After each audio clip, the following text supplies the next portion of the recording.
Hi, it's Cole from Team Bank Statement. I'm just going to go through a couple of rigs, what's done the business this year on the pit. I'm currently out in the minute on the bank, on a different little water, just for a few bites because I've got limited time, and it's just the last one before Christmas really, before I can get back on it, and probably jump onto a different winter water till come spring. Then I'll go back on the pit campaign after the big girl. Just bear with me, I'm just looking around, keeping an eye on the water in the minute as I'm fishing. Seen a couple of little shows, but nothing much. Just going on what I see really. I mean, I came a few weeks back and I found a couple of little spots, and one of the spots actually produced 3 fish, which is any small ones like, but for this time of year, anything's a bonus. So I'm just going to go for a couple of rigs anyway, what's done the business this year on the pit, what I've been on. Hull Coles have been phenomenal. I can't even remember really losing much, to be honest. I've had a couple of freak cut-offs, but you know, sport fishing when you got snags, you know, any underwater objects, anything sharp. So I'll just go for a quick little rigs anyway. I've got this one here, which is dead simple to tie. See it? Dead simple. It's about 8 inches in length. And on the end of the ear is just like a little trim down wafter. But it's just so simple, the way it's tied as well, down to the hook. It's just basically getting a bit of coated braid straight through. This one's quite supple and soft, £25 one this one is. And it's basically you're just whipping it down to the bottom there, look. 21 turns, should exit close to the point of the hook. Back on itself, forming like a little D. Don't know if you can really see that, like a little D there, look. Back through on itself. Just do a standard loop on the end. You can change it to like I put on a quick link or anything like that. But another thing what I would say is like this rig, I've used it bottom, wafter, and all the duck holds have been like amazing, to be honest with you. I've been playing around with it just on there, on the pit, just to, you know, try something a little bit different without getting many tangles and stuff like that, which has been really good for not getting any tangles. But other thing what I would say is, well, I always sharpen my hook points. I just think, you know, the sharper the hook, the better. You know, when they pick that up, you know, it's that sharp, they find it hard to deal with.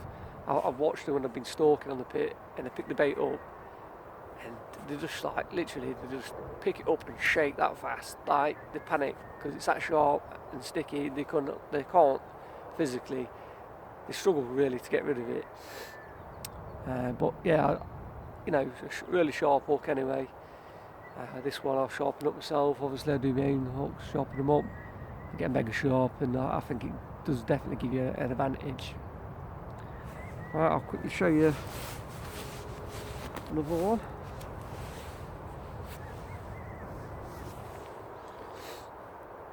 Right, I've been using this one actually a bit this year.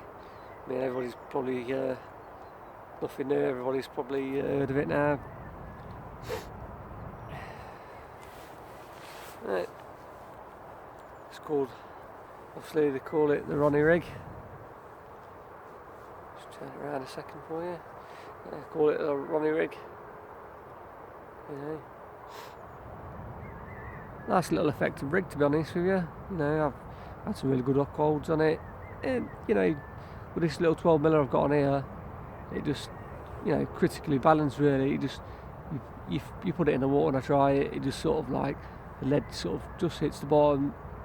You know, this is just coming down gently after it, which really, the effectiveness, it just makes sure that you're fishing, you know, as effective as you can really, without any tangles. You're fishing probably 99% of the time.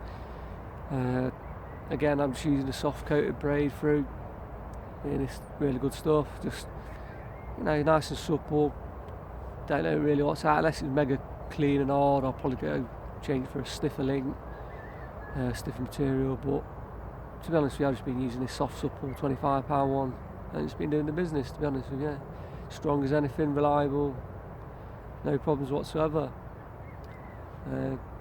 So yeah, I mean, I will come back and I will do a couple of, like, show you how to tie some rigs, some other edges. Talking about edges while I'm on about it. A couple of things I've been doing, you know, might not be new to some people, but you can get like the coated leads on the market, you know, all type of textured ones. Well, I've got some like textured ones, and what I do is I've got like a little pot of the actual boilie liquid I use, and I actually soak them as well as my lead, as well as my lead-free leaders in the glug, because really what it does, notice, you know, because obviously the lead-free leader, the woven material, you know, it's taking on the glug, you know, it just, when it goes in on the water, you know, it's seeping out some more liquid, it's, you know, going along the lake bed close to your rig and everything. I think, you know, it just gives more attraction, especially when it, you know, it's got glug and that lot's coming off the lead. I think it's a little edge. I mean, it, you know, it's anything to put in your advantage to help you catch a few fish. You know, something different, isn't it? But hopefully, you know, today I can see if I can nick a bite or two. But hopefully, you know, we'll see how it goes. So just keep looking around. Not seen too much yet, but yeah, this time of year it's always tricky anyway. So sun just coming up there. So we'll see how it goes anyway. If I catch out, I'll do a couple of pictures and everything, and get back to you. Thank you.